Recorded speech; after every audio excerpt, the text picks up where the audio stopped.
Добар ден! Добре дојдовте во Божјото присуство. Да, не сме се видели одамна и кога, тоа е кај човекот во природата, со тие со кои што се сближил, со текот на времето му не достигаат. Кога е со нив, така не го чувства тоа многу, ама кога ќе се оддалечи со време, почнува да му не достигаат луѓето. Зашто така сме, ние се преврзуваме и до сега тие со кои што сме во близина. За другите немаме многу. Бог не надарил со многу способности за да може да се чувствуваме со секого. Секој ден гинат луѓе во светот, не ги знаеме. Меѓутоа, ако меѓу нас се случат некои работи, нема да спиеме по цела вечер. Зашто се преврзуваме. И затоа ми е драго што сум тука и пак се гледаме. Имаме гости, после ќе кажеме нешто за гостите, од подалеку, од поблису и така. Но на почетокот ќе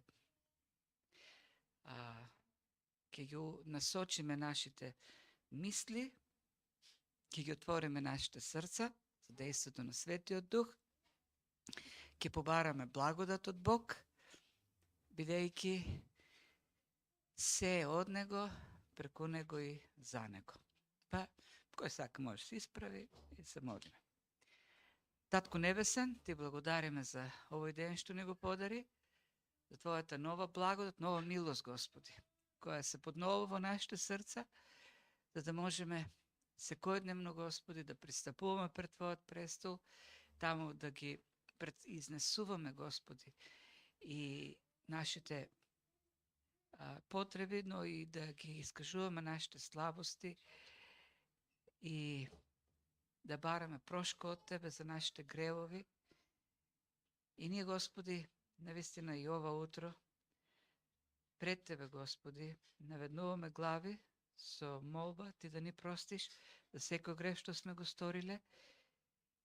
И Твојот Дух на нов, свеж начин да влезе во нас, бидејќи Твоето дејство постојано е ново и свежо, да не обнови, да не преобрази и во нов човек, Господ, да не представи пред Тебе. Се молиме, Татко Небесен, оваа служба да биде еден принос пред Твоето присуство, биде благопријатен, кој ќе биде, Господи, предаден со искрени, чисти срца, со љубов и радост да бидеме пред Тебе и во една целосна покорност и понизност на Твојата воља, на Твоето Слово. Затоа се молиме нека Светиот Дух така да работи. Светиот Дух така, Господи, да не преобразува, да не доближува до Тебе. И да се и денес, Господи, и ова време што ќе го поминеме, уште повеќе да пред Тебе се смируваме, а Ти да растеш во нашите очи. Уште повеќе да се доближуваме до Твојата слава и Ти, Господи, да стануваш повелик во Твоето достоинство. Да се поклонуваме, Господи, со уште поголема длабочина во нашите срца. Се молиме, Татко Небесен, благослови го словењето, благослови го Словото што ќе се проповеда, Господната трпеза, чуја секоја молитва, биди присутен, Господи, Ти во се. И се нека да биде навистина од Тебе. И се да Ти принесе Тебе слава. Во името на Исус Христос, нашиот Господ и Спасител, се молиме. Амин.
ispovedam,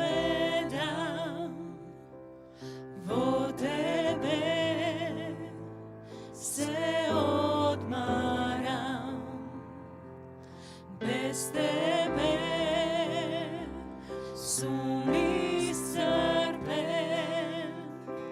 so tebe sum ispolnet. O mi trebaš, o mi trebaš, sekoj čas mi trebaš, moja odbrana, moja pravednost, o Bože mi trebaš ti. Moj odgreh go pokrivaš, so milosna, čudesna, so tebe sum sloboden, Isus Hristos vo mene. O mi trebaš,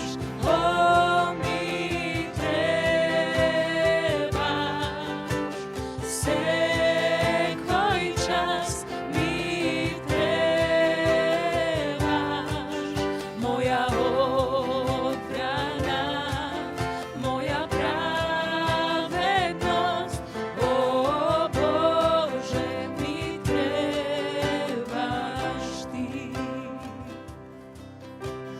Da ti pevam, Bože, jas, koga sum iskušuvam i koga paljam, velam jas. Isus moja nadež si. Da ti pevam, Bože, jas, koga sum iskušuvam i koga paljam, velam jas. Isus moja nadež si. O mi trebaš, o mi trebaš, sekoj čas mi trebaš,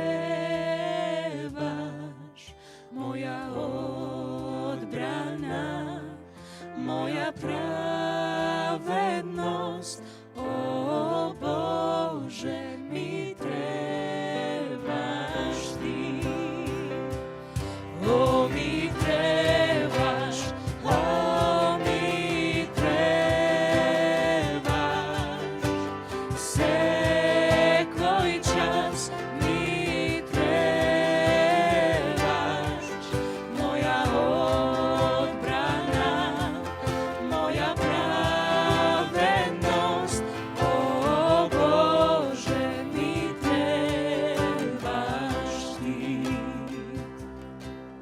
Moja odbrana, moja pravednost, o Bože mi trebaš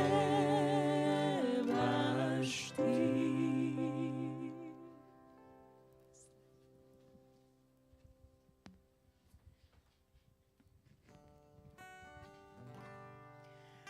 Воскликни му весело на Господа цела земја. Служете му на Господа со радост. Пристапете му со весели песни. Запомнете, Јахве е вистинскиот Бог. Тој не создаде и ние сме негови. Негов народ сме и стадо на неговото пасиште. Влезете со благодарности низ неговите порти, со песни во неговите дворови. Благодарете му и славете го неговото име, зашто Господ е добар. Неговата љубов е вечна, а верноста негова трае од поколение до поколение.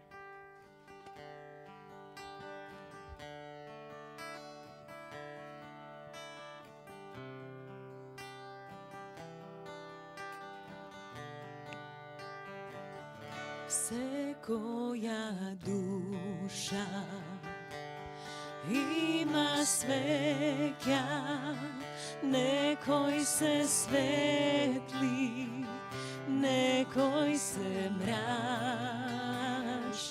О, има дух кој носи оган, кој пали свеќа и прави дом. Носи ја свеќата, оди кон мракот, барај ги оние кои се без надеж. Држи ја свеќата, сите да ја видат. Носи ја свеќата и осветли го светот. Носи ја свеќата и осветли го светот. Секоја душа има борба, некој се тешки, некој се добри. О, има дух кој носи оган, кој пали свеќа, обновува. Носи ја свеќата, оди кон мракот, барај ги оние кои се без надеж. Држи ја свеќата, сите да ја видат. Носи ја свеќата и осветли го светот. Носи ја свеќата и осветли го светот. Носи ја свеќата, оди кон мракот, барај ги оние кои се без надеж. Држи ја свеќата, сите да ја видат. Носи ја свеќата и осветли го светот. Носи ја свеќата и осветли го светот. Слава на Бога.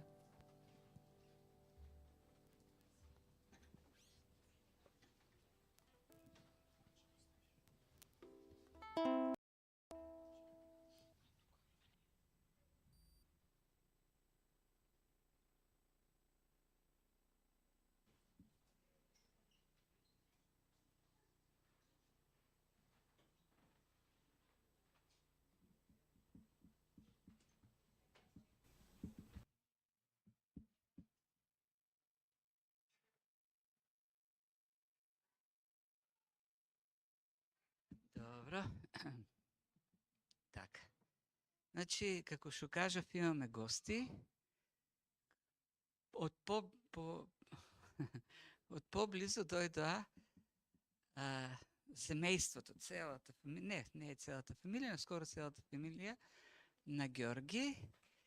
И они се тука за прв пат во ова место, инаку доаѓал Ѓорги повеќе пати. А со нив се дојдени и од подалеку Антони и Джек Дрбосек, Джек,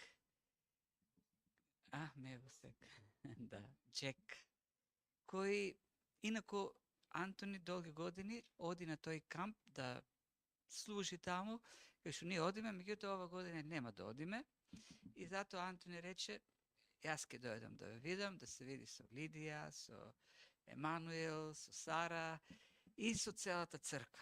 И ние така се радуваме што еве посветија време, жртвуваа за да дојдат, да не видат. и ќе ни послужат исто така.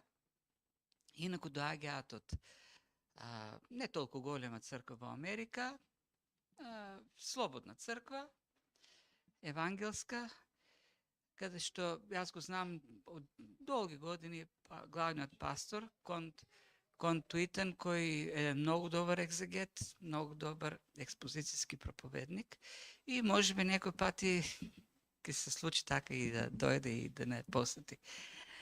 Црква која негува, но здраво поучување на Библијата и така. Сега јас не знам кој прво ќе дојде, можеби Джек ќе каже нешто. Would you say something?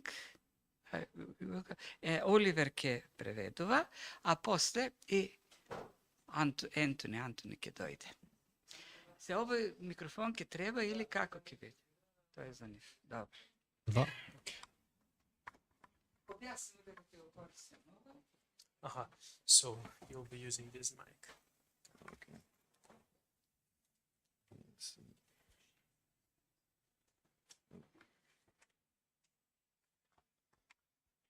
Hello. Здраво. Yeah, my name is Jake. Моето име е Джейк. This is my first time leaving the country. We flew in from New Mexico all the way down here to Sofia. Ова ми е прв пат да излезам надвор од мојата земја. Летавме од Нью Мексико и дојдовме тука. It's been really encouraging to see all of these churches and just seeing a great, strong group of believers coming together and worshiping the Lord. Беше прекрасно да ги видам овие цркви, силни цркви кои што го слават и обожуваат Бога.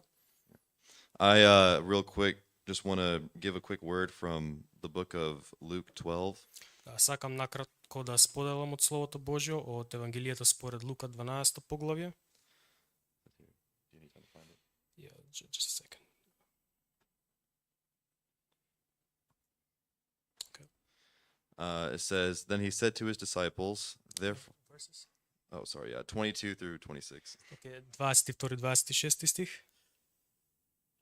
It said, then he said to his disciples, therefore I say to you, do not worry about your life, what will you eat, nor about the body that you will what you will put on. Life is more than food, and the body is more than clothing. Consider the ravens, for they neither sow nor reap, which have neither a storehouse nor barn, and God feeds them. Of how much more value are you than the birds? And which of you by worrying can add 1 cubit to his stature? If you then are not able to do the least, why are you anxious for the rest?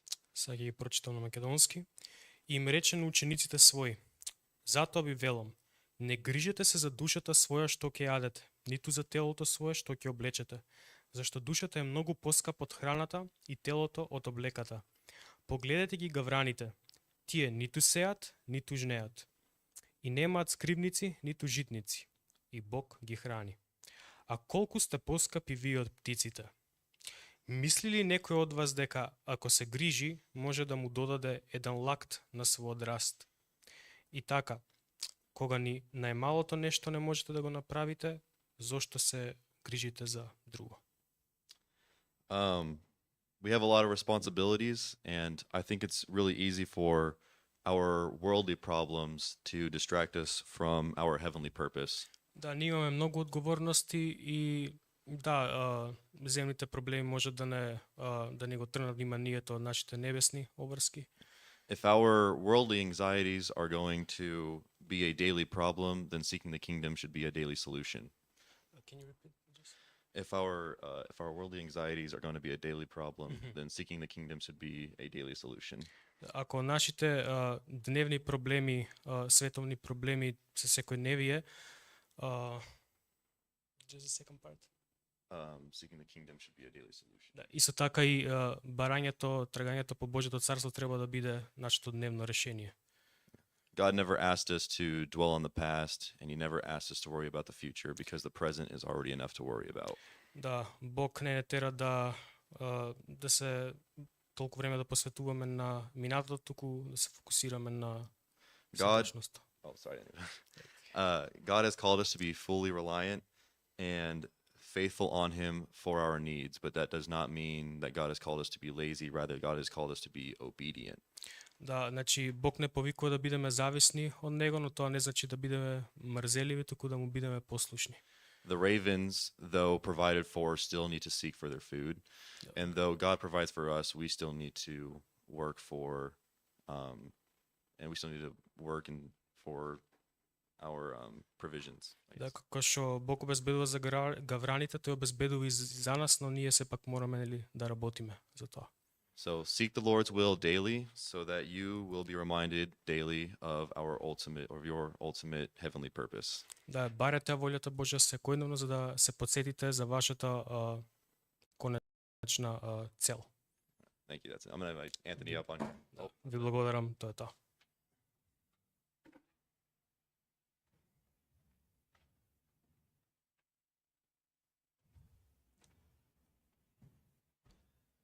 Good morning. Thank you for allowing us to come in and share with you.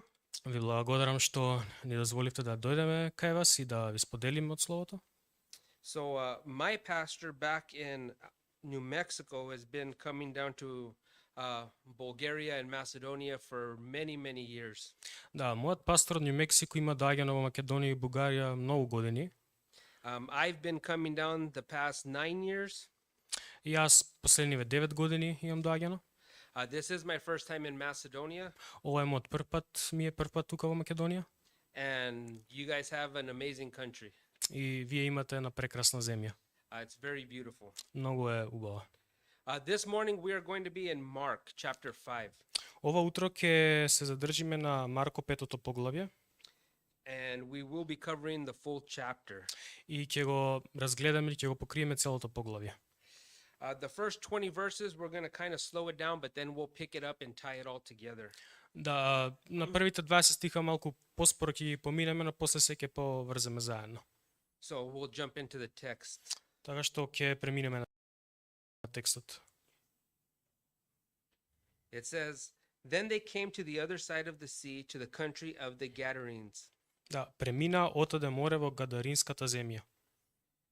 So here we see Jesus and his disciples coming over to an area that we will later see is a Gentile region.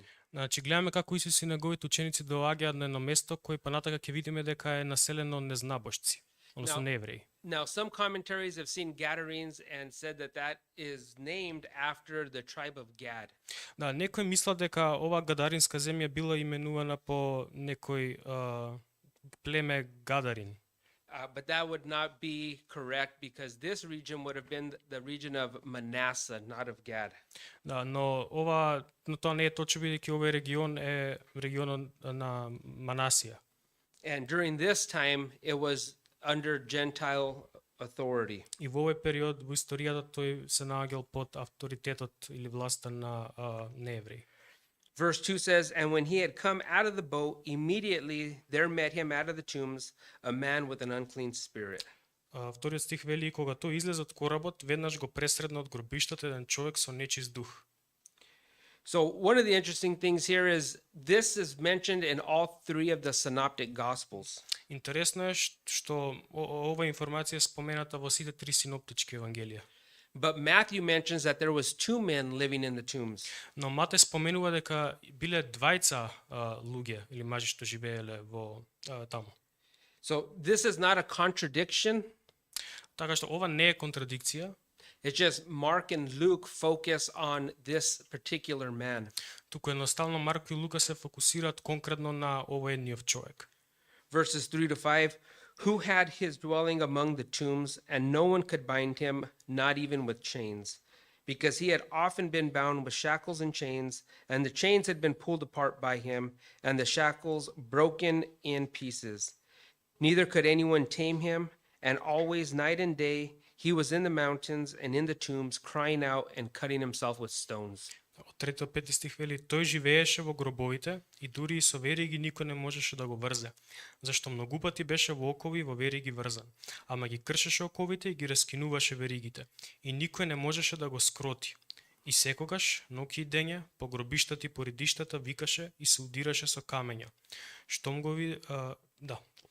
So now we're going to look at the condition of this man. Сега ќе погледнеме состојбата на овој човек. We're told that he was living in the tombs. Пишува дека тој живеел во гробиштата. So he was homeless. Така што тој бил бездомник. He was an outcast from society. Тој беше отфрлен од општеството. In fact, we're told that they tried binding him many times. Пишува дека пробувале да го врзат многу пати. In the first century, the chains would have been iron. Во првиот век оковите биле направени од железо. And it says that they handcuffed him and shackled him by both his hands and his feet. И пишува дека го врзале и за рацете и за нозете. And it says that he could not be tamed. И пишуваше дека не можеле да го скродат. Now, when I was reading this, it kind of made me think of my childhood. Кога го читав ова, ме потсети малку на моето детство. So Jake and I, we live in the southwest of the United States.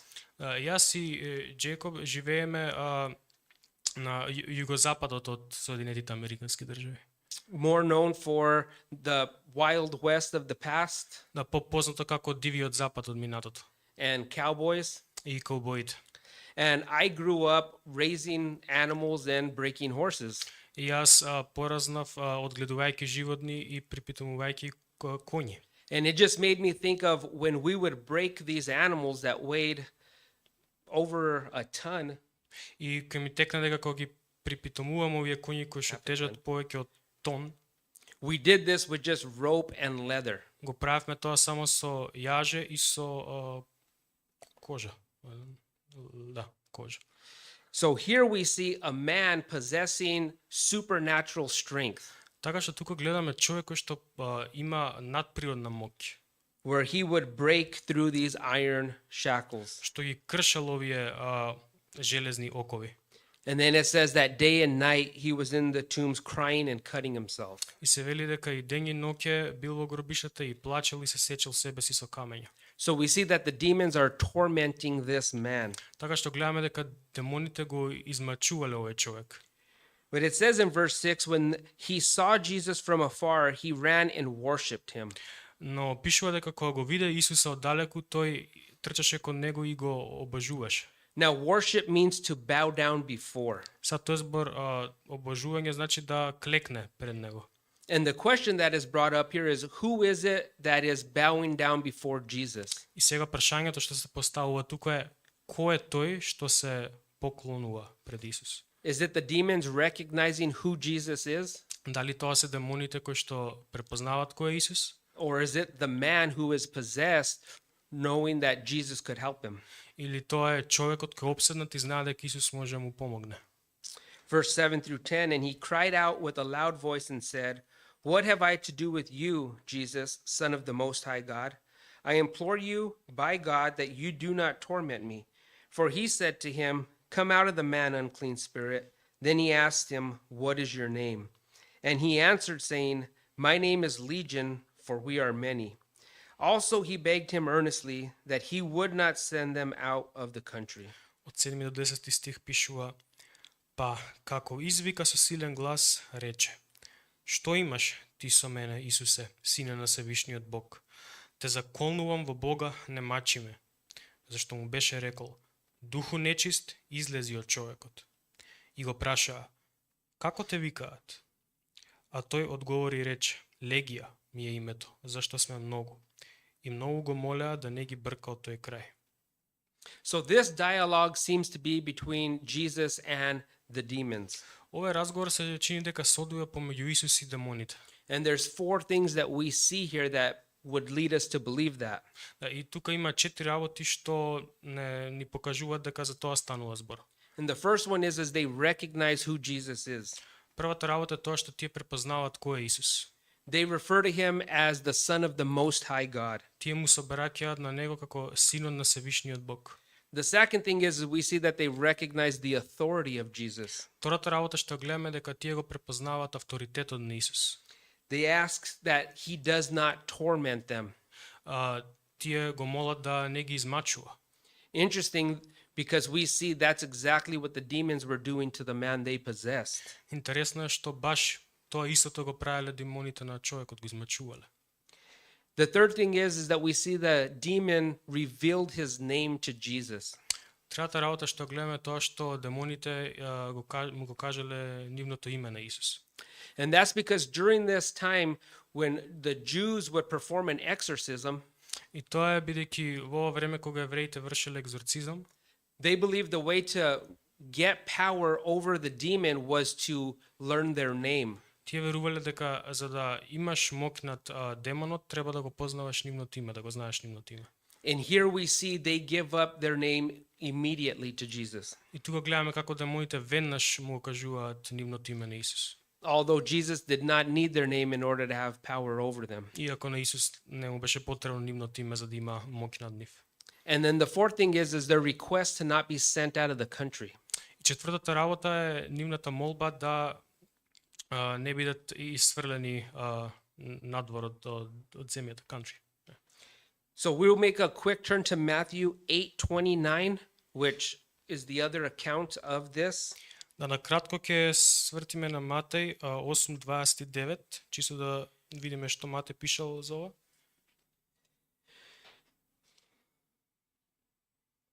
And it says, and suddenly they cried out, saying, "What have we to do with you, Jesus, you Son of God? Have you come here to torment us before the time?" И ете, извика и рекоа: Што имаш со нас, ти, Исусе, Сине Божи? Зар си дошол тука пред време да не мачиш? Now, we see this word time here, and in the Greek, there's two different words used to describe time. Го гледаме тука зборот за време и има два збора во старогрчкиот јазик што зборуваат за тоа.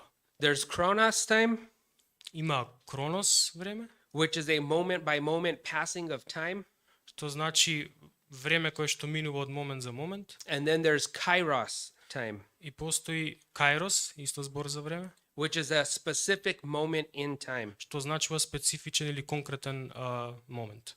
Kairos is the time that is used here. А туку е потребен зборот кајрос. And what's interesting about this word is it's a Greek archery term. Интересно е што Archery, like shooting. a bow and arrow. can you just repeat again? So what's interesting about this word is it's a archery term. Интересно е што овој збор е термин за стрелаштво. Just like the word harmatia, Исто како и зборот харматија, which means to miss the mark, што значи да го промашиш целта, which is where we get the word sin. од каде што го добиваме зборот греф. But this kairos spoke of a perfect opening, Но овој збор кајрос зборува за едно совршено отворање, the perfect timing to release your shot in order to hit your target. совршеното време да го испуштиш твојот удар за да ја погодиш целта. Jesus uses this word a few times in the New Testament Исус го користи овој збор неколку пати во Новиот Завет, when he speaks of it not yet being his time. кога зборува дека се уште не дошло неговото време. So it's interesting here that the demons would say, "Have you come to torment me before the time?" Интересно е тоа што демоните велат, зар си дошол да не мачиш пред време? Because the demons understand that they are coming up to a time where they will be tormented. Бидејќи демоните знаат дека иде време кога ќе бидат мачени. In Revelation 12:12, Satan says, or it says there that Satan knows that his time is short. Да, и во Откровение 12:12 пишува дека ѓаволот знае дека неговото време е кратко. Revelation 27 will make that turn. Да, Revelation 20, Откровение 27. Нема 20. Revelation 20, verse 7. Окей. Откровение 20 стих 7. And this is speaking of the defeat of Satan. И тука зборува за поразот на сатаната. He says, "Now when the 1,000 years have expired, Satan will be released from his prison." А кога ќе се навршат 1000 години, сатаната ќе биде пуштен од затворот свој. So this 1,000 years after the millennial reign, Така што ова 1000 години по милениумското царство. and will go out to deceive the nations which are in the four corners of the earth, Gog and Magog, to gather them together to battle, whose number is as the sand of the sea. И ќе излезе да ги лаже народите по четирите краишта на земјата, Гог и Магог, и да ги собере за војна. Нивниот број е колку морскиот песок.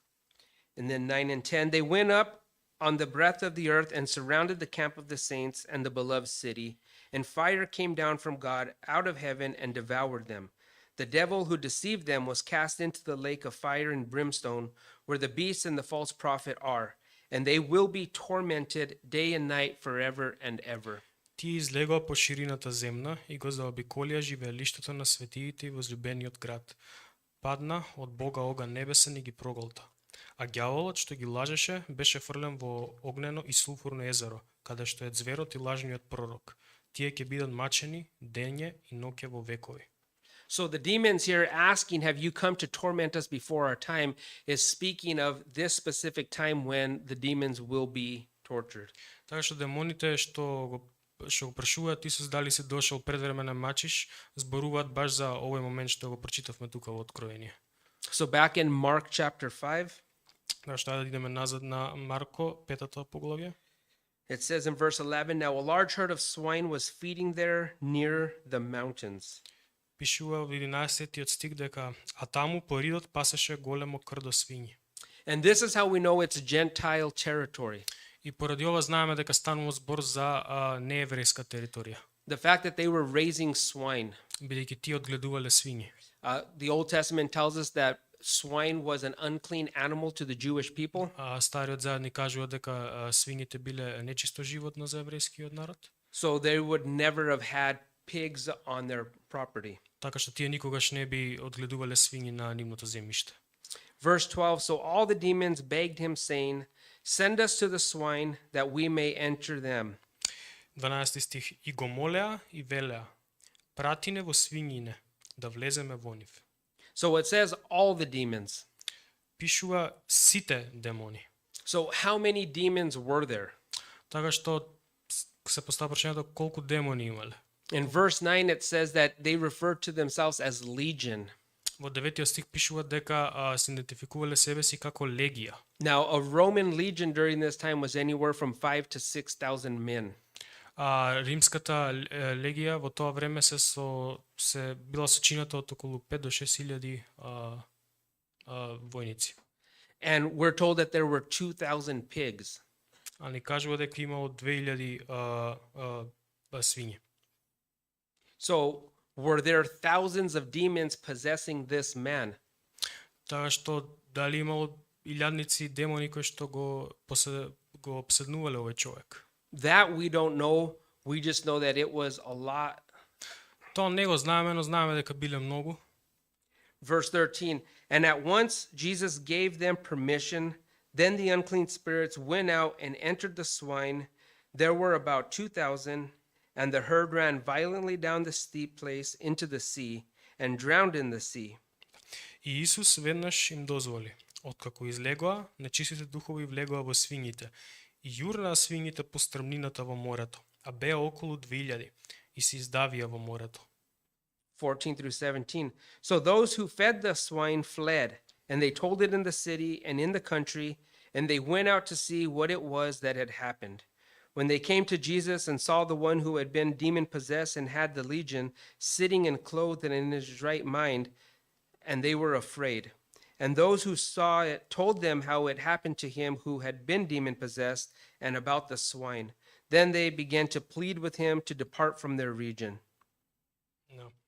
А оние што ги пасе свињите побегна и известија во градот и во околијата, и мнозини излегоа да видат што станало. И дојдоа кај Исус и го видаа бесомачниот како седи облечен, со здрав ум, во кого имаше легија, и се уплашија.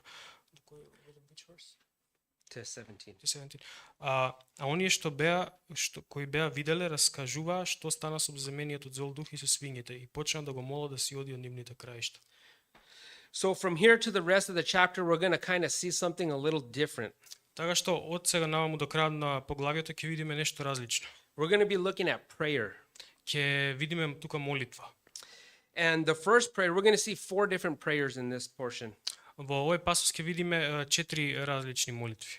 And this is the first prayer that we see. И сега ќе видиме првата молитва што ја гледаме. It says, then they began to plead with him to depart. Пишува дека го молеле да си оди од нив. And that's what a prayer is. A prayer is coming and having a conversation with God. И тоа е молитва, да дојдеш и да имаш разговор со Бога. So their prayer was for him to leave. Така што нивната молитва до него беше тој да си отиде. Jesus wasn't convenient to them. Исус не им беше угоден, In fact, Jesus was costing them something. туку он ги чинеше нешто нив. They had lost a lot of profit by the death of these pigs. Тие изгубија многу профит од смртта на свињите. So they asked him to leave. It says they pleaded, they begged him to leave. Така што пишува дека тие го молеа он да си отиде. And in the rest of, or in verse 18 it says, and when he got in the boat. А во 18 стих пишува, а кога влезе во коработ, So Jesus got in the boat. Here we see them answering their prayer. така што гледаме како Исус им одговара нивната молитва и си влага во коработ. So the answer to this prayer was yes. Така што одговорот на оваа молитва беше да. Verse 18 it says, he who had been demon possessed begged him that he might be with him. Продолжува 18 стих велејќи оној што беше порано безсомачен го помоли да биде со него. So we see the second prayer here. We see this man asking to go with Jesus. Така што тука ја гледаме втората молитва каде што човекот го моли Исуса да оди со него. However, Jesus did not permit him, but said to him, go home to your friends and tell them what great things the Lord has done for you and how he has had compassion on you. Исус не му дозволи, но му рече: оди дома кај своите, па раскажи им што стори Господ за тебе и како те помилува. So the prayer was, can I go with you? Така што молитвата беше: дали може да дојдам со тебе? And the answer was no. А одговорот на Исус беше не. And we're going to see Jesus had a different ministry for this man. Гледаме дека Исус имал наум различна служба за овој човек. And I think it's interesting in light of other conversations that Jesus has had with people in the Gospels. Ова е интересно во светло на разговорите што Исус ги имал со другите луѓе низ Евангелијата. Specifically the rich young ruler. По-конкретно богатиот мал владетел, whom Jesus told to sell everything he had, give to the poor, and to follow him. на кого Исус му каже да оди да продаде се на сиромасите и да почне да го следи него. To that man it was too much and he refused. Но тоа беше премногу за тој човек и тој одби. But yet this man asks and Jesus says no. Но овој човек бара да тргне по Исус, но Исус му вели не. Verse 20, and he departed and began to proclaim in Decapolis all that Jesus had done for him, and all marveled. 20 стих вели од Марко 5: си отиде и почна да раскажува под десетоградието што му направи Исус. И сите се чудеа. So now we see the ministry that Jesus had for this man. Така што сега гледаме службата што Исус имал замислено за овој човек. It says that he began to proclaim. Пишува дека тој почел да раскажува, да објавува. And proclaim, caruso in the Greek, it means to tell your story. И да зборот што се употребува у старогрчки коруса, што значи да ја кажуваш твојата приказка. Така да тоа го правил, ја кажувал неговото искуство, неговата приказна. We would call that our testimony. Ние тоа би го нарекле нашето сведоштво. And each and every one of us have a testimony. И секој еден од нас имаме сведоштво. And each and every one of us should be out there telling people what God has done in our lives. И секој еден од нас треба да одиме да им кажуваме на луѓето што Господ направил за нас. It says that he went in all of Decapolis. Пишува дека тој отишол по десетоградието. So it was a group of 10 cities that were in that region. Тоа била една група на 10 града во тој регион. So 21 through 24. Now when Jesus had crossed over again by boat to the other side, a great multitude gathered to him, and he was by the sea. And behold, one of the rulers of the synagogue came, Jairus by name, and when he saw him, he fell at his feet and begged him earnestly, saying, my little daughter lies at the point of death. Come and lay your hands on her, that she may be healed, and she will live. So Jesus went with him, and a great multitude followed him and thronged him. 21 до 24 пишува: а кога премина Исус со коработ пак на другата страна, кај него се собра многу народ и беше покрај морето. И ете, дојде еден од началниците на синагогата, по име Јаир. Па, штом го виде, падна пред нозете негови и усердно го молеше многу, говорејќи: Ќерка ми е на умирање, дојди и положи ги рацете над неа, за да оздрави и биде жива. И појде со него, а по него врвеше многу народ и го притискаа. So here is the third prayer. Така што тука гледаме третата молитва. He asks Jesus to heal his daughter. Тој го бара од Исус да исцели неговата ќерка. And the answer to this prayer is not now. А одговорот на оваа молитва е не сега. And the reason I say the answer to this prayer is not now А причината поради која велам дека одговорот на оваа молба е не сега is because we're told of another story in Matthew 8. е тоа што нам ни е кажана и друга приказна во Матеј 8 поглавје. The story of the faith of a centurion. Тоа е приказната за судбината на стотникот. Да. A man who comes up to Jesus and asks Jesus to heal his servant. Тоа е човек кој му пристапува на Исус и го моли да го исцели неговиот слуга. And Jesus says yes and says, take me to him. Исус му вели да, однеси ме кај него. But this man told Jesus, Но овој човек му рече на Исус: I am not worthy for you to enter into my house. Јас не сум достоен ти да влезеш кај мене дома. Only say the word and I know he will be healed. Само кажи збори, знам дека тој ќе биде исцелен. So Jesus did not have to physically go to where the sick man was. Така што Исус не мораше да оди и таму каде што лежеше овој болен човек.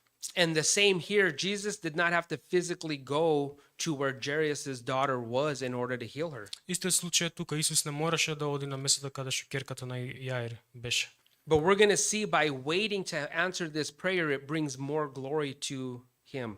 Но ќе видиме како ова чекање на одговор на таа молитва носи повеќе слава за Господ. 25 and 26. Now, a certain woman had a flow of blood for 12 years and had suffered many things from many physicians. She had spent all that she had and was no better, but rather grew worse. 25 и 26 стих вели: Една жена што страдаше од крварење 12 години и големи маки беше претрпела од мнозина лекари, потрошила се што имала и никаква полза не видела, а и станало дури уште полошо. Now, Leviticus tells us that a woman having a flow of blood made her unclean. Во книгата Левитска читаме дека кога жената крварела, таа била нечиста. So, if you were unclean, people were not allowed to come into your house. Така што ако ти си била нечиста, луѓето не смеле да доаѓаат кај тебе дома. If anybody touched a chair that you had sat in, they would become unclean. Ако некој допрел само една столица на која што ти си седела, он ќе станал нечист. You were not allowed to participate in any of the festivals or activities going on within the community. Не ти било дозволено да учествуваш во било кои активности, празници што се случувале во општеството. So for 12 years, this lady was secluded. Така што 12 години оваа жена била отфрлена. Verse 27 through 29. When she heard about Jesus, she came behind him in the crowd and touched his garment. For she said, if only I may touch his clothes, I shall be made well. Immediately the fountain of her blood was dried up, and she felt in her body that she was healed of her affliction. 27-29 стих.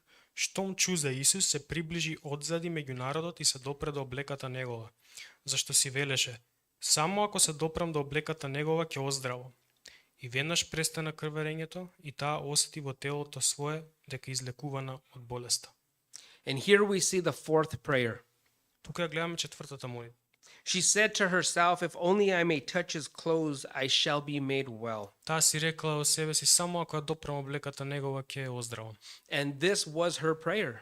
И ова беше незината молитва. We're told that God knows the thoughts and intents of our hearts. Библијата ни кажа дека Господ ги знае нашите мисли и намери во нашето срце. So sometimes it's not just an audible prayer. Така што некогаш молитвата не е звучна молитва. Sometimes it's those prayers that we pray within ourselves to God. Понекогаш се молиме во нас себе си на Бога. And here we see that the answer to this prayer was immediately.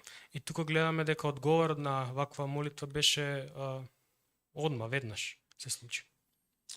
Verse 30 through 34, it says, And Jesus, immediately knowing in himself that power had gone out of him, turned around in the crowd and said, Who touched my clothes? But his disciples said to him, You see the multitude thronging you, and you say, Who touched me? And he looked around to see her who had done these things. But the woman, fearing and trembling, knowing what had happened to her, came and fell down before him and told him the whole truth. And he said to her, Daughter, your faith has made you well. Go in peace and be healed of your affliction.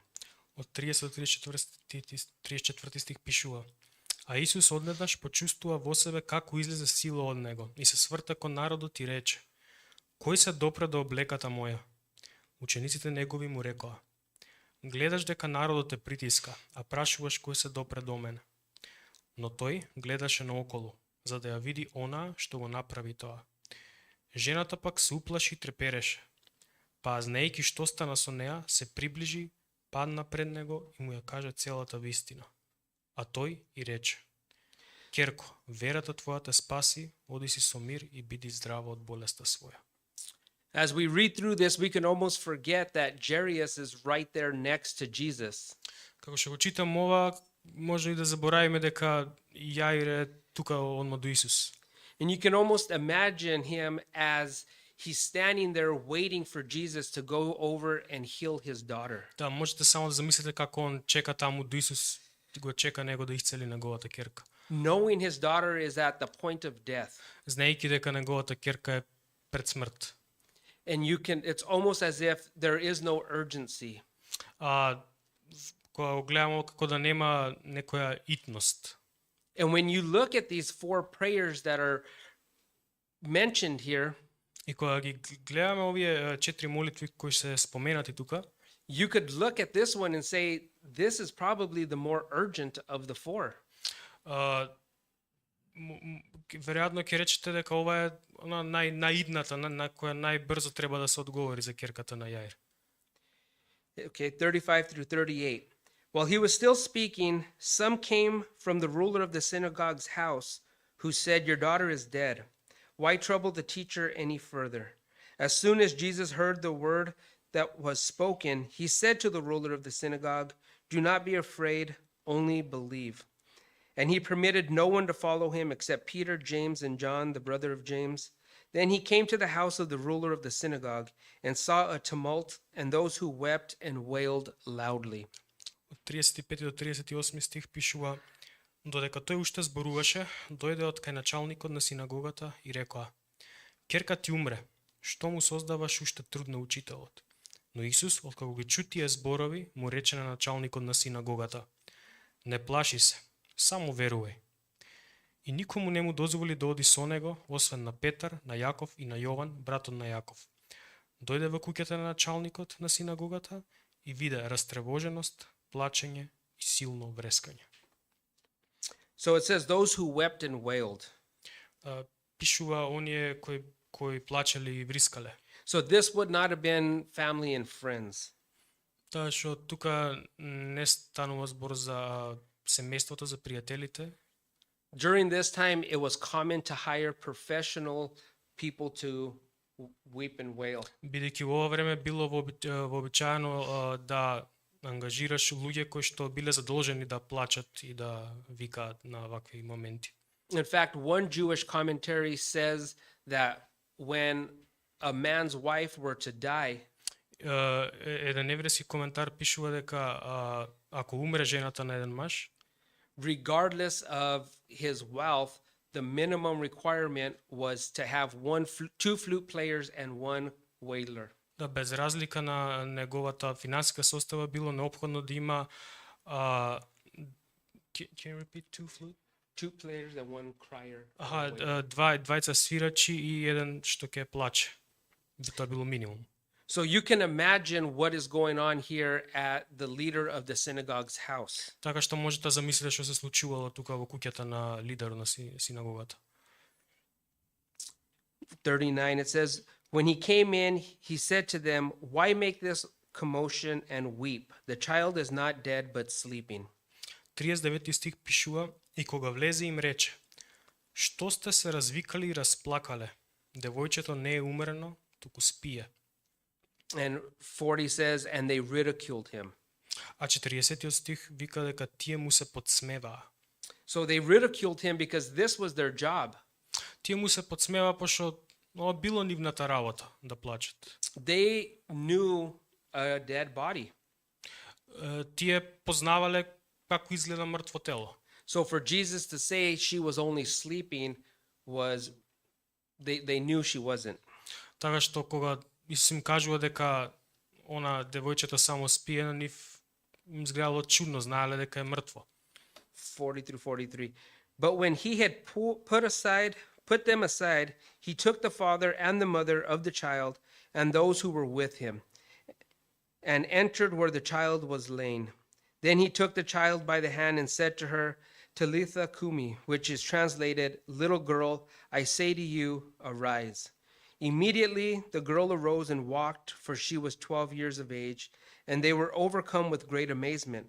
But he commanded them strictly that no one should know it, and said that something should be given her to eat. Тој пак, откако ги истера сите, го зеде таткот и мајката на девојчето и оние што беа со него, и влезе каде што лежеше девојчето. И кога ја фати раката на девојчето, рече: Талита куми, што значи: девојко, тебе ти велам, стани. И девојката одеднаш стана и почна да оди, а имаше 12 години. И сите се зачудија многу, а тој строго им заповеда никој да не разбере за тоа и рече: дајте и да јаде. It says that they were overcome with great amazement. Пишува дека тие многу силно се зачудија. So here we see that this miracle that was performed, Така што гледаме дека ова чудо што било извршено, because of God waiting to perform it, бидејќи Бог чекал пред тоа да го направи, brought him more glory in the end. тоа уште повеќе на крајот му донесе слава. And that just gets me to think of our prayers. Така што ова ме поттикна да размислам за нашите молитви. And there's typically 3 ways that God does answer prayers. И има типично 3 начини на кои што Бог одговара на молитвите. Yes, no, and not yet. Да, не и се уште не. Моментално не. Of course, we all want to hear yes, Се разбира, сите сакаме да слушнеме да, but sometimes the answer is no because God has a greater purpose. но понекогаш одговорот е не, бидејќи Бог има поголема цел. And sometimes we might not understand that, И ние понекогаш тоа не можеме да го разбереме, but sometimes it's not yet. но понекогаш е се уште не одговорот. And sometimes we just need to keep praying and have faith. Едноставно треба да продолжиме да се молиме и да имаме вера. So in closing, we're going to see something that all 3 of these people had in common. Чисто за крај сакам да видиме што сите овие три имале заедничко. It says in verse 6, Пишува во 6-тиот стих: when he saw Jesus from afar, he ran and worshipped him. Пишува: штом го види Исус оддалеку, притрче и му се поклони. So he ran and he fell at the feet of Jesus. Така што тој истрча кон него и падна пред неговите нозе. Verse 22, Стих 22. and behold, one of the rulers of the synagogue came, Jairus by name, and when he saw him, he fell at his feet.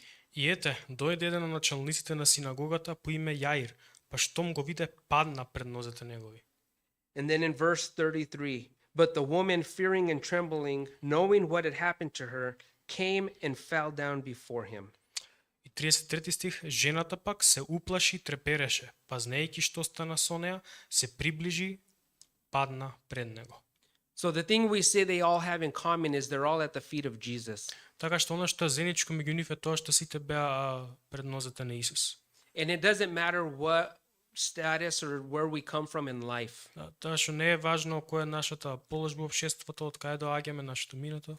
Here we see a man who was homeless living in the cemetery. Тука гледаме еден човек кој што беше бездомник, кој што живееше на гробиштата. We see a woman who had spent all she had to try to be healed. Гледам и жена која што ги дала сите пари за да да биде излечена. And then we see a man who would have been considered wealthy, a ruler of the synagogue. И на крај го гледаме началникот на синагогата кој што бил сметан за богат човек. But yet they all needed Jesus. Но сепак на сите нив тројца им требаше Исус.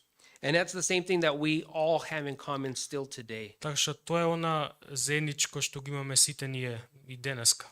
Every single one of us, Секој еден од нас, regardless of our background, без разлика на нашето минато, the one place that we need to be is at the feet of Jesus. местото на кое што треба да бидеме е пред нозете на Исус. Too many times we look at the things that divide us and separate us. Премногу пати гледаме работите со кои што се разликуваме, што не одвојуваат едни од други. The things that we don't have in common. Работите што не ни се заеднички. Instead of looking at the one thing that we all have in common. Наместо да гледаме на едната работа која што на нас сите ни е заедничка. Our relationship with Jesus. Нашиот однос со Исус. And we forget the price that he paid in order to bring us into his family. И ја забораваме цената што тоа плати за да сите не собере во едно семејство. And right now we're going to be taking communion. И сега ние ќе пристапиме на причест. And we're going to be remembering that price that was paid. И ќе се потсетиме на тоа што Исус го направи на крстот, цената што ја плати.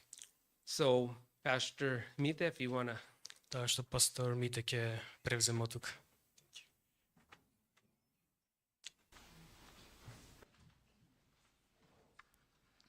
Да, благодариме на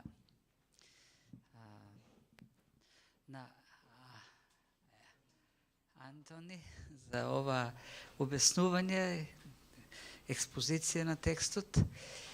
И да, навистина можем да го видиме Христос во различни ситуации, да го видиме во различни потреби, како одговора на потребите.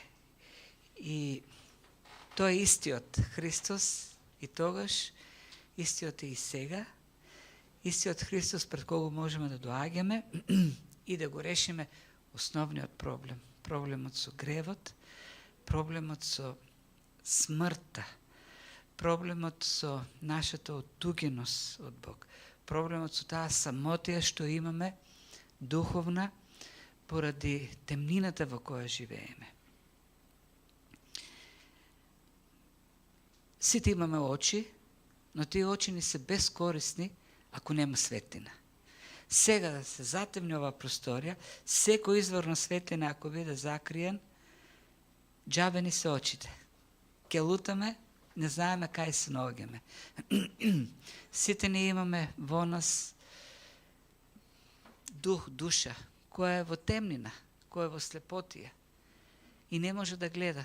Само светлината на Словото, само духот кој не осветлува со неговата светост може да ни даде разбирање за животот, да ни даде, да ни открие вистинската потреба која имаме. Потребата од Исус Христос. Преку верата во Него, преку верата во она што Тој го направи на крстот, таа жртва што ја принесе. Ние можеме да живееме со Него и да го одбиеме не само она што на земјата ни треба, туку да го добиеме она што во целата вечност ќе го имаме. А тоа е заедницата, близината со Бог. Близината, животот во Божјото царство. Смртта во Христос, она што на крстот се случи, веќе не е нашиот противник, веќе не е тој голем предизвик, не е она што го бесмислува животот, туку во Христос на крстот смртта е победена и имаме вечен живот. И тоа е, па за нас кои веруваме, Господната трпеза ни помага да се подсетиме на она што Христос го направи на крстот, на неговите страдања и да се подсетиме и на неговите зборови дека животот на земјата, дека овдека не сме за да живееме и да бараме рај овдека, туку да се бориме. Последниве денови, она што ми прави впечаток, имајќи во предвид оние судари кои се случуваат во оние различни идеологии кои ги имаме, нели нашиот божествен поредок и оној светски поредок, имајќи во предвид нели животот во Бог и безбожието и хаосот што се случува околу нас, луѓето во светот ги напаѓаат христијаните. И христијаните пак покажуваат голема, како да кажам, нежност во тој поглед и суета, и во нивните реакции на изразите што ги користат во светот кон нас, има буквално такво едно, многу плачат христијани, плачеме многу. Многу плачеме што светот говори за нас и што мисли за нас. Зашто Христос рече, плачете и негодувајте кога светот говори за вас лоши работи. Нели? Така рече светот. Да, така рече светот. Христос. Да. И треба да биде многу тешко така. Треба да жалите. Не, радувајте се, зашто како што Христос го хулја, како што Христос го омалважува, така ќе биде со вас. Ние очекуваме светот да ни плеска со раце, да не крева на раце, да ни се поклонува и да не слави. И кога светот ќе каже нешто против нас, плачеме. Многу сме станали нешто. Па си мислам, па ако светот земе со стапови тргне да не затвора, па тогаш како ќе реагираме. Напишала некој нешто за христијаните и одма сите, еве гледате што пишуваат за нас. Еми така треба да биде. Ако не пишуваат така за нас, лошо за нас. Не е нешто во ред со нас. Павле дури во неговите пишувања вели, сакам да го искусам, да го познам Бог и во неговите страдања. Во страдањата овдека ние се соединуваме со Христос на крстот. Ние се поистоветуваме со Него, стануваме дел од Него. Зашто на крајот на криштата одењето по духот ќе не води кон Христос, ќе не води кон крстот. Тоа е тоа.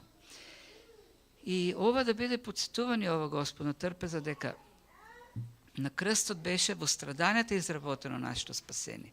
И во овој свет е свет на борба, свет на страдање, во кој што праведните ја покажуваат својата љубов, својата емпатија и копнеш за спасение и на оние кои говорат против нас.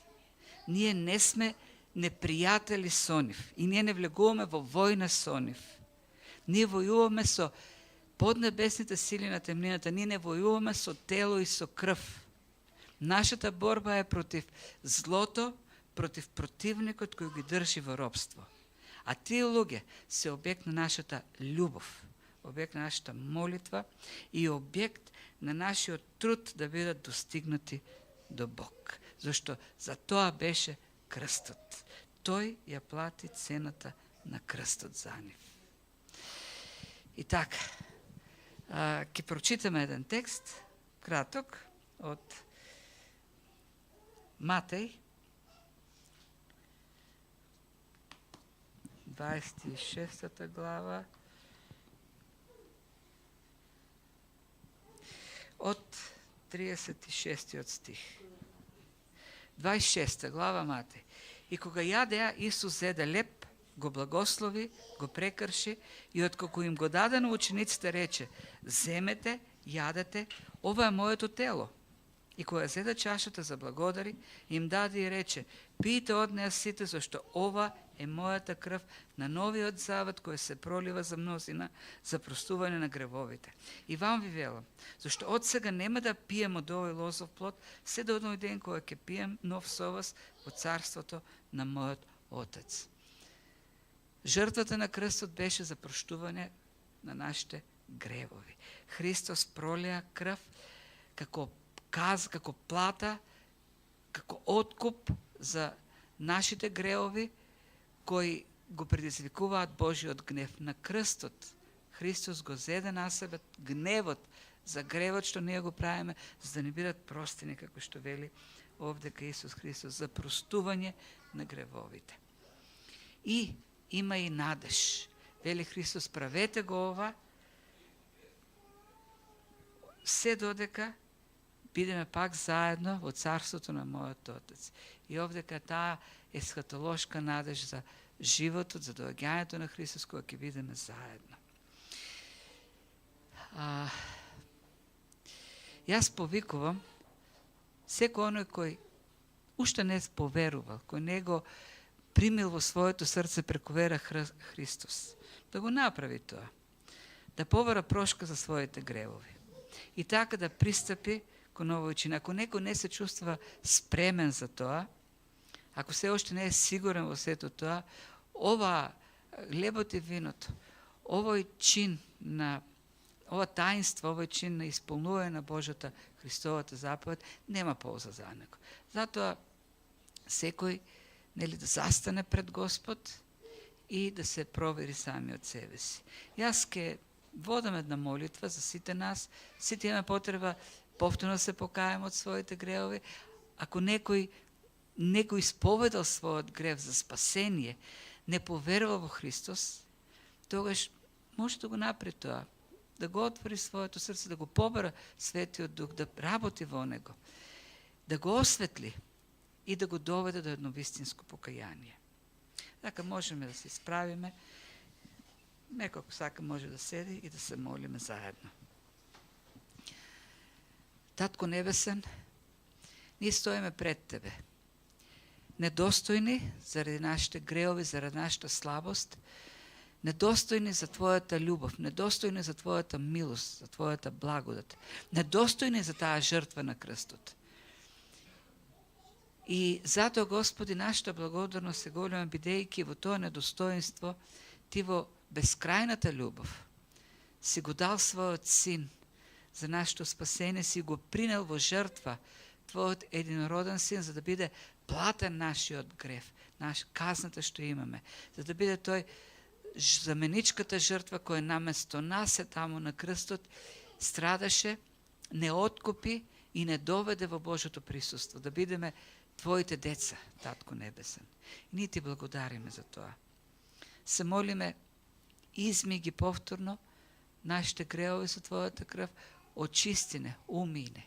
И јас се молам, Господи, Ти прати го Твојот Дух во секој срце и во срцето што не Те позна, ако некој не Те познава, Господи, Ти посведочи му, осветли го, Господи, да ја види Твојата жртва, значајноста, вредноста, неопходноста, потребата, да Те повика, Господи, во Твоето срце, да каже, Господи, влези во моето срце, исполни ме, се покајувам за моите гревови, прости ми ги и направи од мене ново создание, Твое дете, кој ќе живее, ќе копнее, ќе извршува Твојата воља.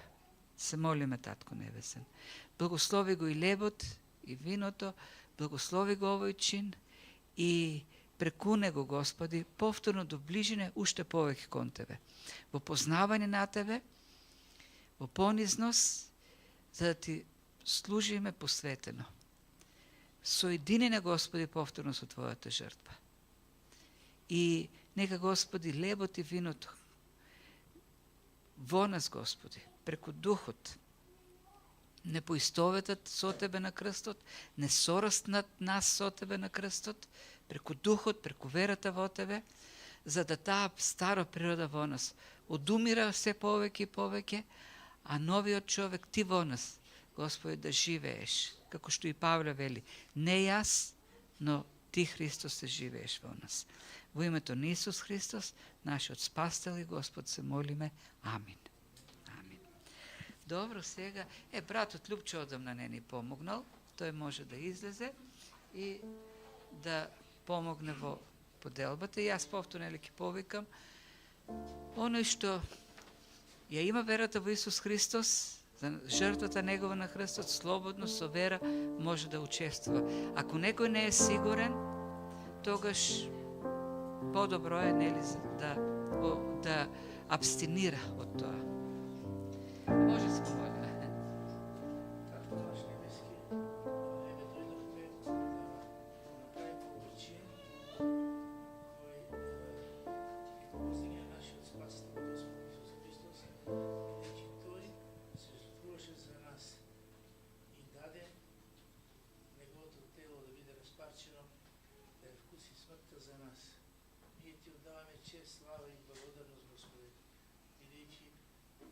тој чин ние добиваме вечен живот, добиваме заедништво со Твојот Син Боже и вечно блаженство.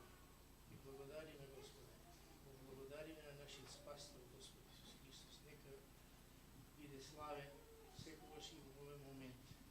Во Неговото свето име се молиме и благодариме. Амин. Амин.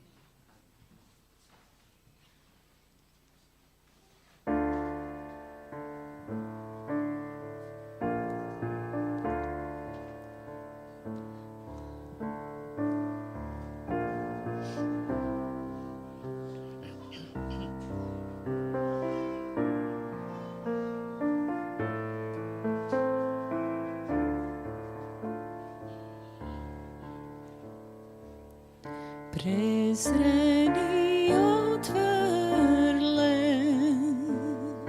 ни уста не отвори, како жртвено јагне отиде. Болест го закова, Бог гроб го положија, на третиот ден воскресна. Слава, слава на јагнето.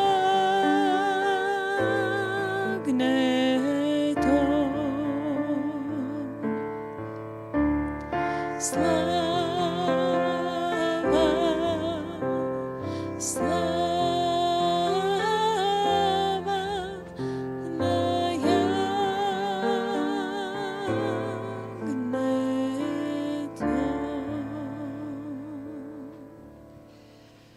Овој леп ја представува Христовата крв, која беше пролеана за нас на крстот, скапата цена која беше платена за откупот на нашиот грев, за нашата праведност пред Бог, за нашето оправдание, за нашиот вечен живот. Му даваме слава на нашиот небесен татко за таа жртва која тој ја принесе за нас во неговата голема љубов и копнеш да бидеме неговите деца повторно во неговото присуство. Слава и чест нему сега и во сите векови. Амин.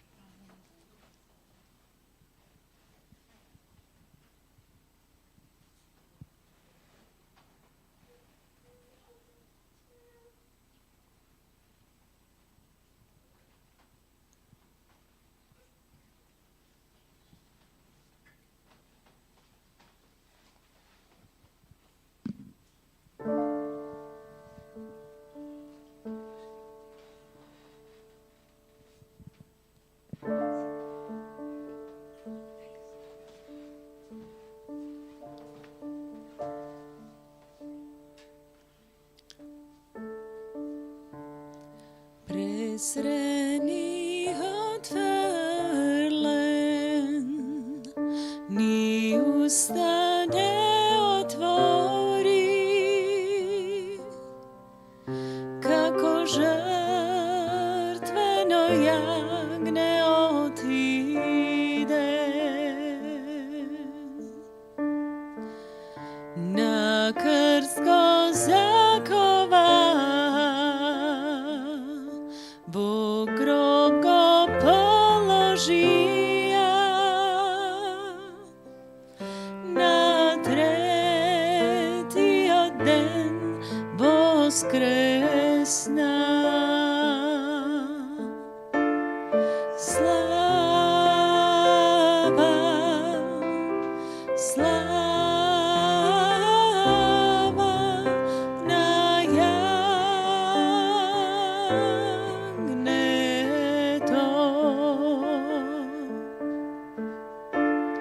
Слава, слава на јагнето.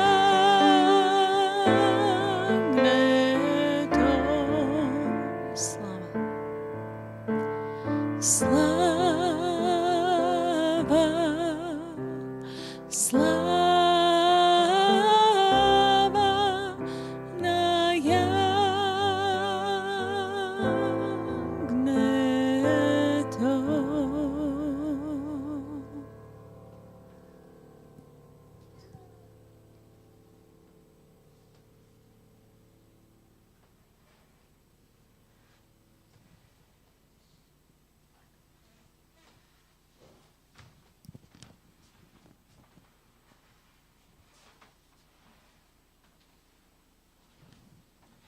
точно до едно.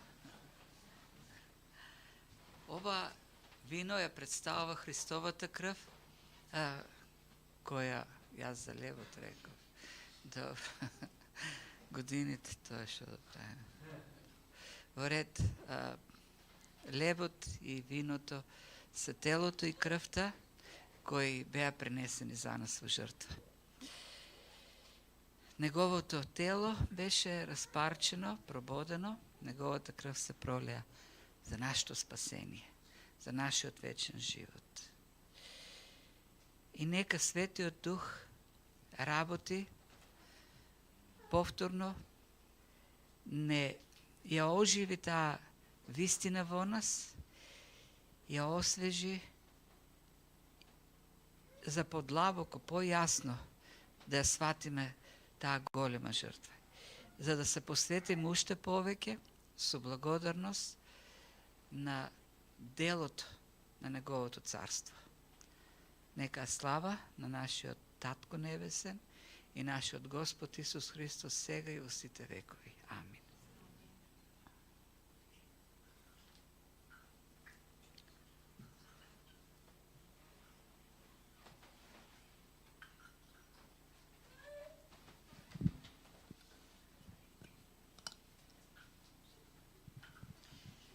И на крајот ќе завршиме со молитвата Отче наш.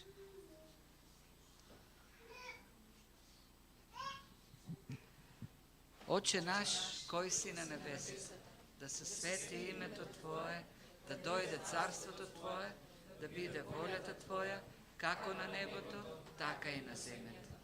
Лебот наш насушен, дај ни го и денес, и прости ги долговите наши, како што и ние ги проштеваме на нашите должници. И не воведувај не во искушение, но избави не од лукавиот, зашто Твое царството и силата и славата во сите векови. Амин. Амин. Добро, ќе продолжиме со славењето и потоа ќе завршиме со соопштенијата и молитви.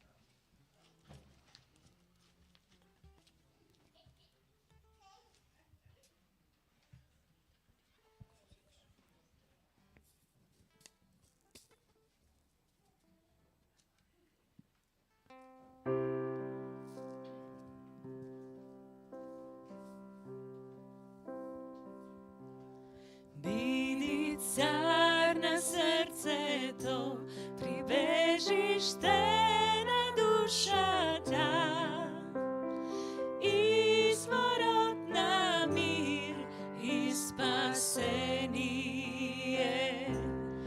Биди цар на срцето, Господар на мислите, животот во нас воскресение.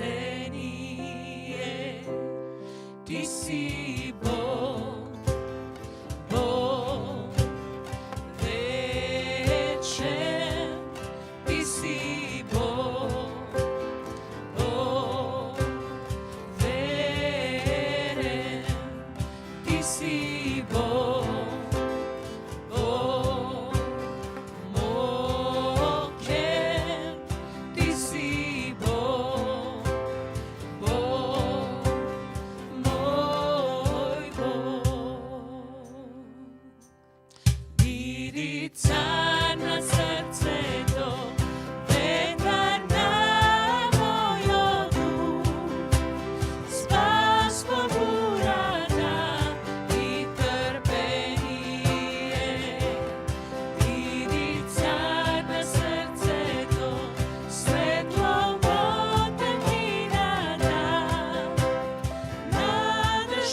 секогаш со нас, секогаш со нас си. Ти секогаш со нас, секогаш со нас си. Ти секогаш со нас, секогаш со нас си. Ти секогаш со нас, секогаш со нас си. Ти секогаш со нас, секогаш со нас си. Ти секогаш со нас, секогаш со нас си. Ти секогаш со нас, секогаш со нас си. Ти секогаш со нас, секогаш со нас си. Ти си Бог, Бог вечен. Ти си Бог, Бог верен. Ти си Бог, Бог мокен. Ти си Бог, Бог мој Бог.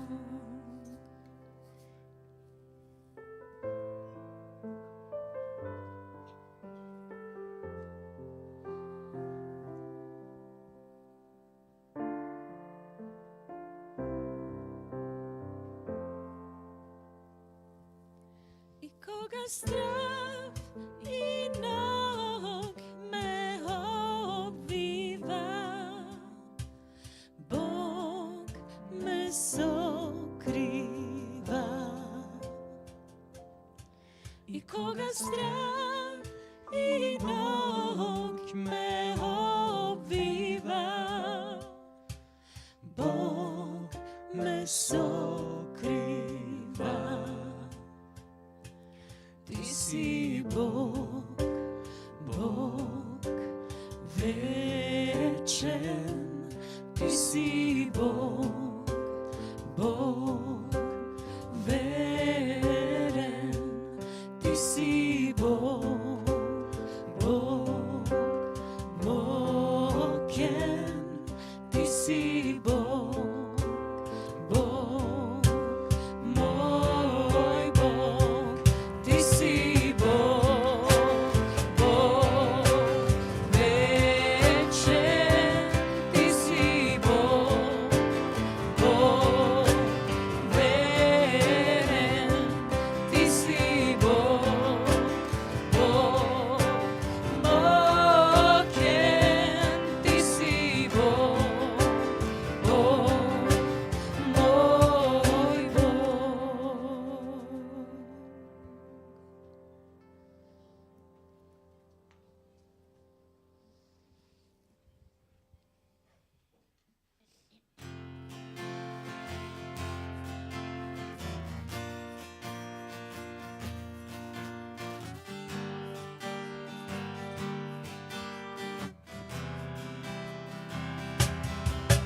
Ти си совршен, ти си семокен, Ти си семокен, ти заслужуваш, ти заслужуваш слава Боже, слава Боже.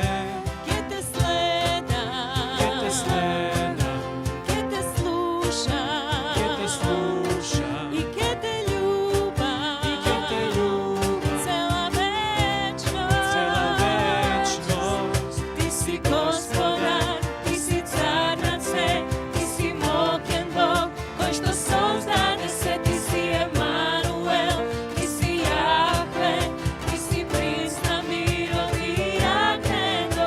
Ти си живиот Бог, ти си спасител, ти ке владееш со целиот свет. Ти си Алфа, Омега, почеток и крај. Ти ме избави од гревот, создани сјај. Ти си принц на мирот, Боже, живеам за тебе. Ти си совршен, Ти си совршен, ти си семокен, ти си семокен, ти заслужуваш, ти заслужуваш слава Боже, слава Боже. ке те следам,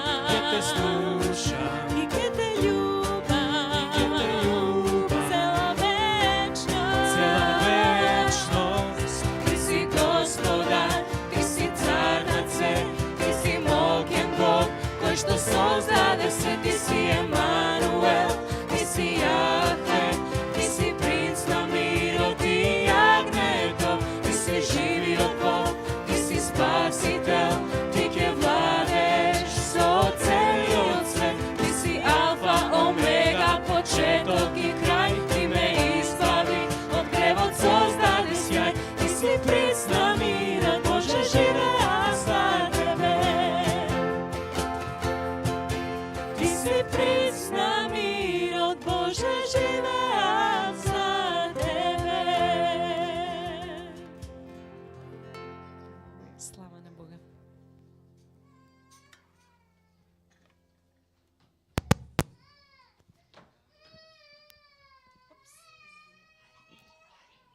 Готово, уште малку, ајде. Уште малку, ајде.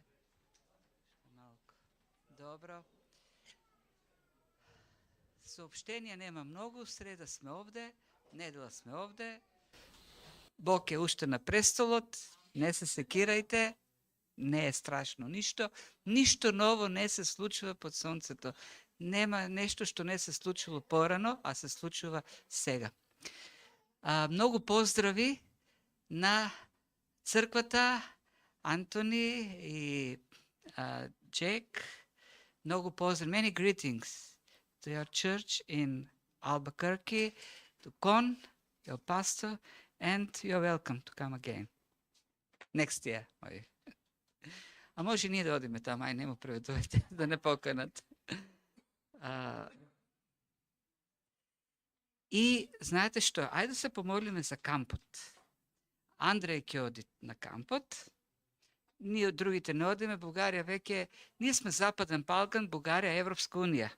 И не можеме да се мериме ние со Европска унија. Многу станува скапа Европската унија за нас. И така, ќе оди, но да се молиме за тој камп. Многу млади има таму, да биде тоа време во кое што ќе растат во верата. И Бог да ги чува. Не е лесно 100 тинејџери да ги собереш на едно место и да ги контролираш. Но ајде да се молиме и така ќе завршиме. Татко Небесен, ние се молиме сега и за Антони, и за Джейк, за нивната црква во Албакърки, благослови ги, Господи. Ти благодариме за тоа што се посвети на изучување на Словото и нека бидат светлина во таа земја во која што темнината се повеќе зафаќа. Да устојуват во верата и да има спасение, плод за Твоето царство. Се молиме и за патувањата што ќе ги имат и назад во Софија и за кампот се молиме. Ти, Господи, благослови ги тие деца кои што живеат во свет полн со суета, полн со измама. Ти тамо, Господи, давај од Твојот дух слово, давај, Господи, поуки, работи, Господи, за да се гради тоа поколение кој ќе биде Тебе верно. Кој нема да се загледува во овој свет, туку ќе го држи фокусот насочен кон небесното, да го бара Твоето царство. Затоа се молим и овој камп нека биде полезен за тие млади луѓе, да ја зајакнуваат верата во Тебе, да се доближуваат повеќе до Тебе, да се посветуваат. Чувај ги сите, и учителите, и децата, и врати ги повторно живи и здрави, посветени во нивните цркви. Во името на Исус Христос, нашиот Спасител и Господ, се молиме. Амин. Амин. Господ нека биде со вас, имајте благословена седмица и близината со Бог да не држи. Да не држи во секој искушение, во секој